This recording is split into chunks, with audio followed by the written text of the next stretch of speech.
Lahir di Ambarawa pada 6 Mei 1929 dengan nama kecil Biliarta, nama yang terbilang unik untuk kalangan Jawa pada masa itu.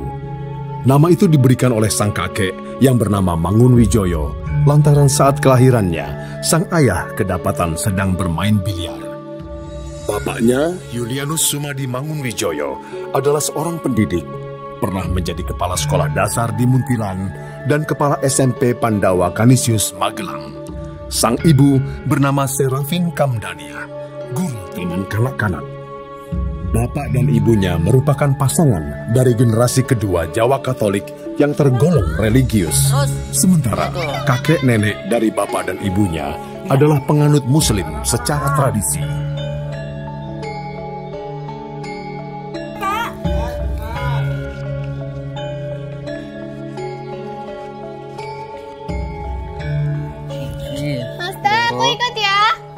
Ya wis, tapi aja sesuai lo ya.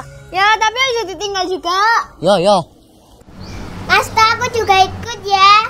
Aku juga, Mas To. Aja lah. Yo.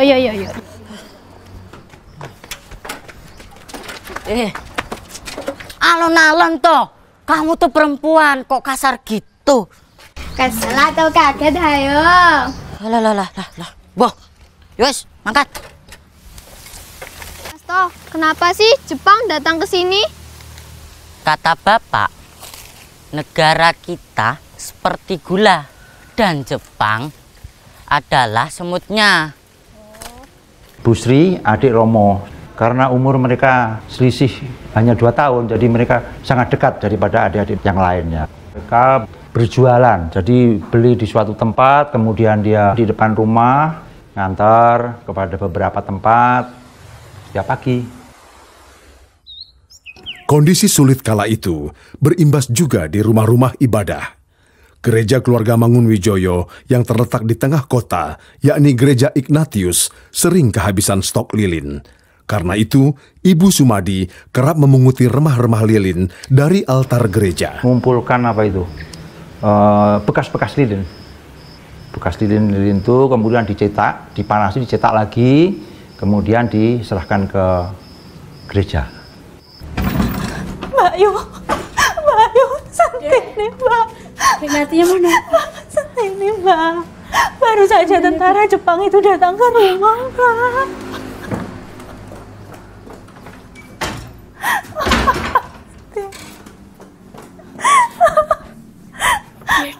Aku kiranya mereka itu cuma mau minta jatah beras Mbak. Tapi mereka menggeledah kamar anak-anak gadisku dan langsung membawa Pauya ke dalam mobil, Mbak.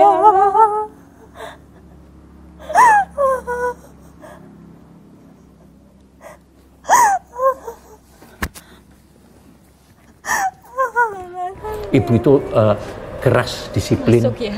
Jaga dan kepengen sesuatu yang baik. Devosinya pada doa dan sebagainya itu kuat sekali. Kalau Bapak selalu mengingatkan ini. Tok, Iya Pak. hidup itu seperti roda yang berputar. Kadang dia di atas, kadang dia juga di bawah. Ya, itulah pertukaran.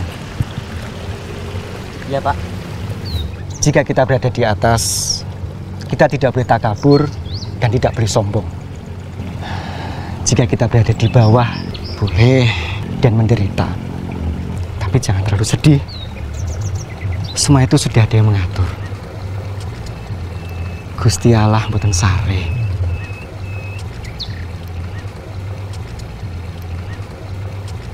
Lihat, langit itu. Dia begitu megah. Dia begitu tinggi. Tapi dia tidak pernah membicarakan siapa dirinya.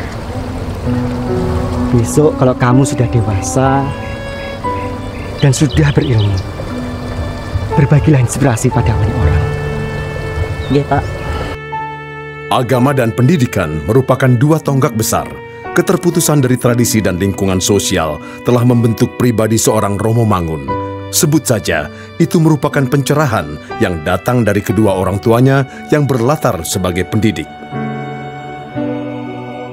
Usai menamatkan sekolah dasarnya di HIS Muntilan, Biliarta melanjutkan sekolah ke Jogja di STM Jetis, mengambil jurusan listrik yang kala itu menjadi favorit di kalangan anak-anak sekolah.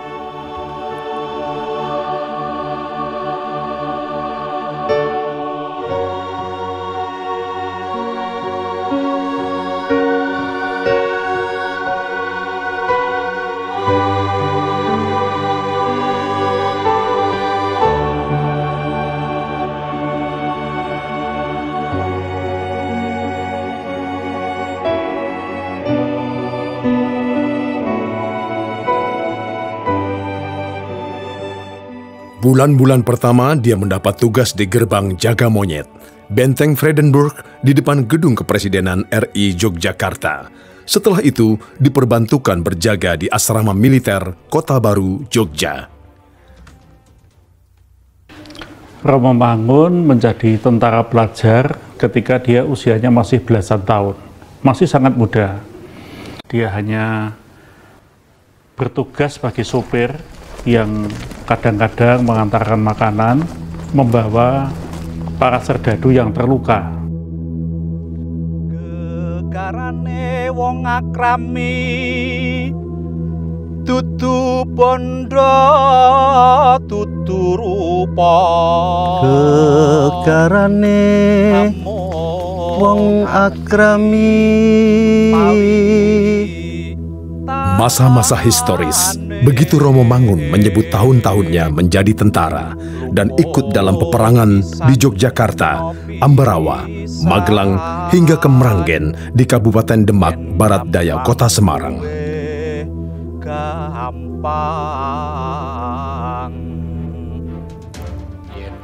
Dalam sebuah esai yang ditulisnya tentang pengalaman Romo Mangun semasa menjadi tentara pelajar, dia mengaku banyak melihat kejadian-kejadian yang selama ini tidak pernah dilihatnya, dan itu ditulisnya dalam sebuah buku pemberian ayahnya, Pak Sumadi.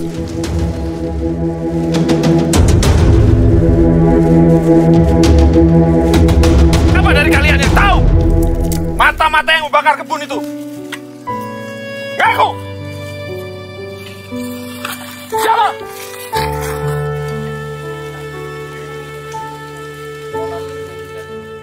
Rekaman segala kejadian di masa perang begitu membekas dalam ingatan Romo Mangun.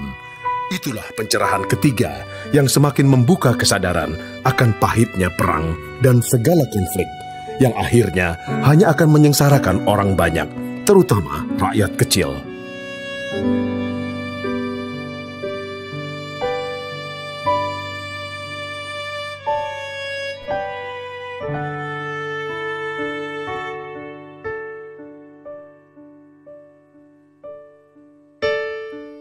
Kota Malang semakin mendewasakan pemikirannya.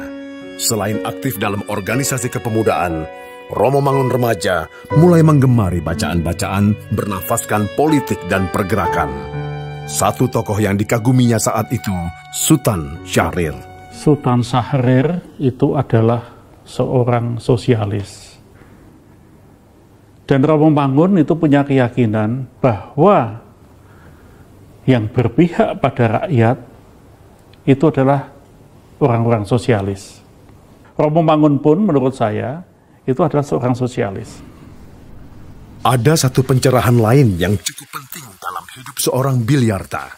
Kejadiannya di tahun 1950. Kala itu, Biliarta dan kawan-kawan menghadiri pesta kemerdekaan yang digelar di alun-alun Kota Malang.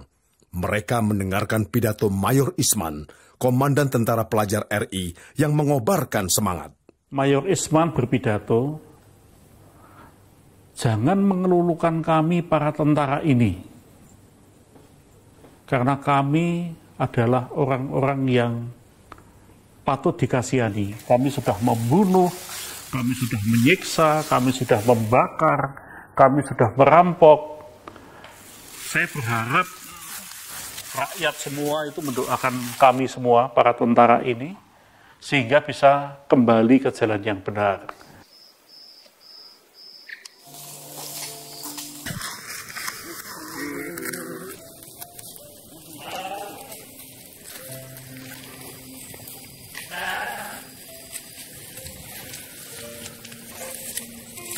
Apa ini? Jadi Romo Mangun menyaksikan juga bagaimana tentara itu merampas para petani yang ke kota membawa hasil buminya, di jalan dirampas, dan hasil bumi itu dijual oleh para tentara itu sendiri. Sebanyak ini?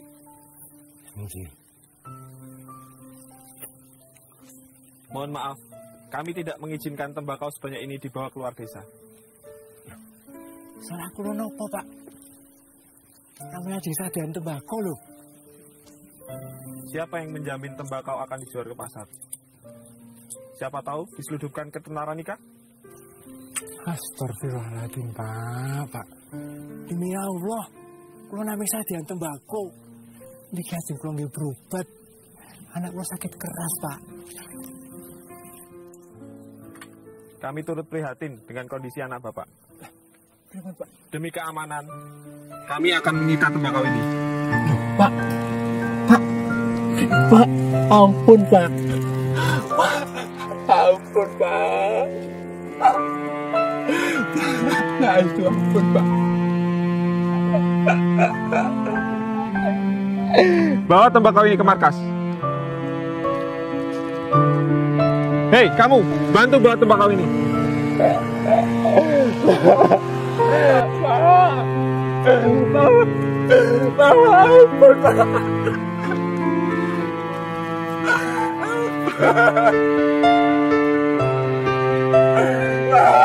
Di seperti itu banyak yang dia lihat apa-apanya. Banyak sekali orang-orang kecil yang menjadi korban dari peperangan itu sendiri. Tentu orang-orang kecil itu bukan hanya disiksa oleh Belanda, tetapi justru disiksa oleh sesamanya, orang-orang pribumi. Bisa jadi itu adalah kaki tangan Belanda, aparat-aparat yang ya katakanlah lebih banyak memanfaatkan orang kecil untuk keuntungannya.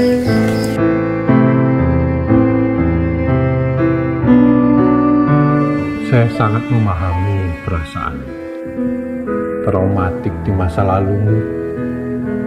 Tentu telah menggugah kesadaranmu untuk mencari apa itu hakiki kebenaran. Petunjuknya lah yang kita butuhkan di saat-saat gamang dan gelisah seperti ini. Sembah bekti kawula Dewi Maria kekasing Allah, Pangeran Nunggil ing panjenengan dalem, sami-sami wanita sang Dewi Penici piyambak, saha penuji ugi waing salira dalem Sri Yesus. Dewi Maria ibuning Allah, kawula tiyang dosa sami nyuwun pangestu dalem, samangke tuwin benjing mugining pecah.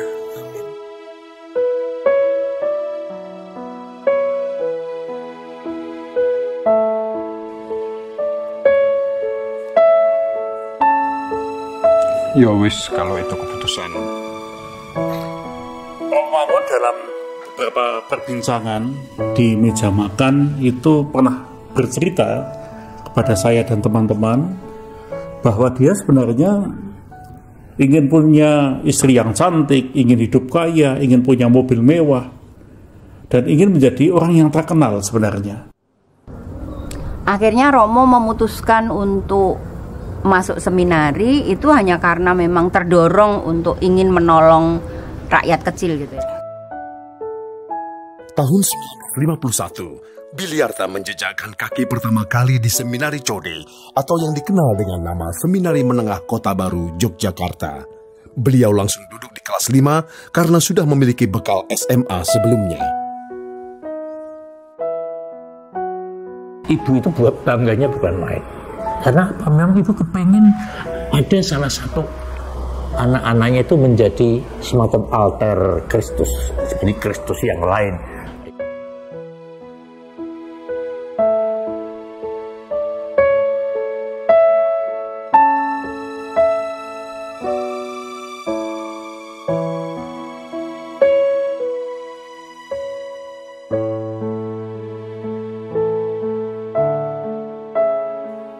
Masa-masa Mertoyudan seorang Bilyarta berakhir pada tahun 1953. Selanjutnya, dia meneruskan ke Seminari Santo Paulus di Yogyakarta hingga tahun 1959.